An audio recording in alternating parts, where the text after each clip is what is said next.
nabasa ko ho sa mga research ko, ayaw nyo hong maging direktor kasi galit daw kayo sa tanga na artista. Baka mapagalitan mo lang daw. Okay lang yung tanga. Ang ayaw ko, tanga na, bobo pa, mayabang pa. Yan. Ang Yan. pangit nun. Kasi kung tanga lang, Pwedeng turuan. Oo, turuan. Mm. Kung bobo, maunawaan mo. Kasi bobo.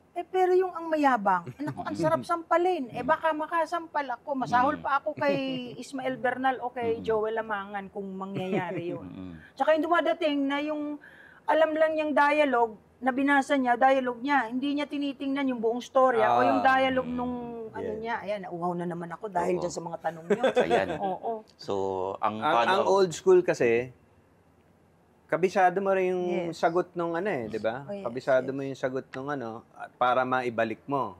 Ganun ang old school. So, ang follow-up question ko po, ibulong niyo ho sa akin kung sino yung mga mayayabang na nakatrabaho niyo noon.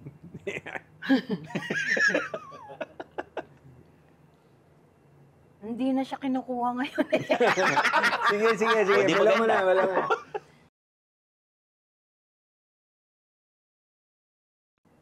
Teka. Ibulong niyo ho sa akin, baka kilala ko.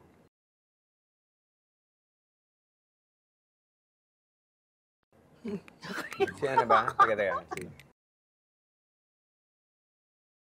Hindi. Then, Isa pa, ano siya, matika siya, dating boyfriend ni, sinong kasabayan ni Jen? Basta, hindi naman Montano. younger. Younger dun sa binanggit ko. Oo. Younger.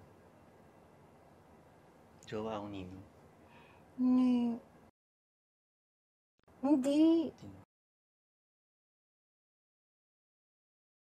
Sino ba kasabay ni Gretchen Barreto na artista? Na babae muna.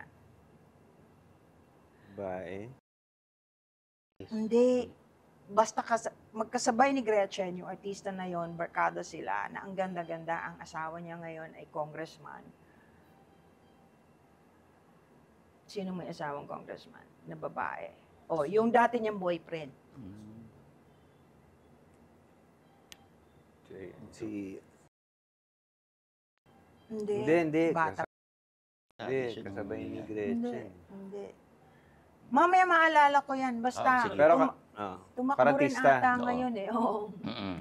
Tumakbo. Natalo. Anyway. Sino? Yes! Sino? Panalo ka. Sino? Okay. Paano ho kayo niyabangan? Ano? Okay. Drama. Hindi, pero medyo may ano talaga. Oo, drama. Di, yung girlfriend nun niya, medyo sikat na rin. Siya, sikat na sikat. Yung, alam ko na kung ano yung eksena. Iiyak ako, magdadrama, monologue, ang dami kong kuan. Yung, siya rin, sasagot kung ano sasabihin ko. Tapos, maiiyak siya. Nakalimutan na niya yung sagot niya. Hindi pa siya makaiyak. Di sige, pagbigyan. Siya nagagalit, Sabi ng direktor, sige, tulungan na lang natin. Okay, fine. Nag-start to 9 a.m. 3 p.m., hindi pa namin nakukunan.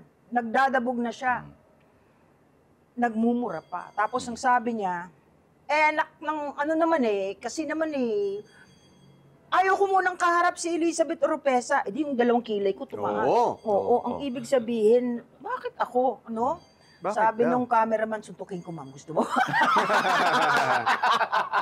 Galit na sa kanya yung mga cameraman kasi hindi kami makapag-lunch because of him.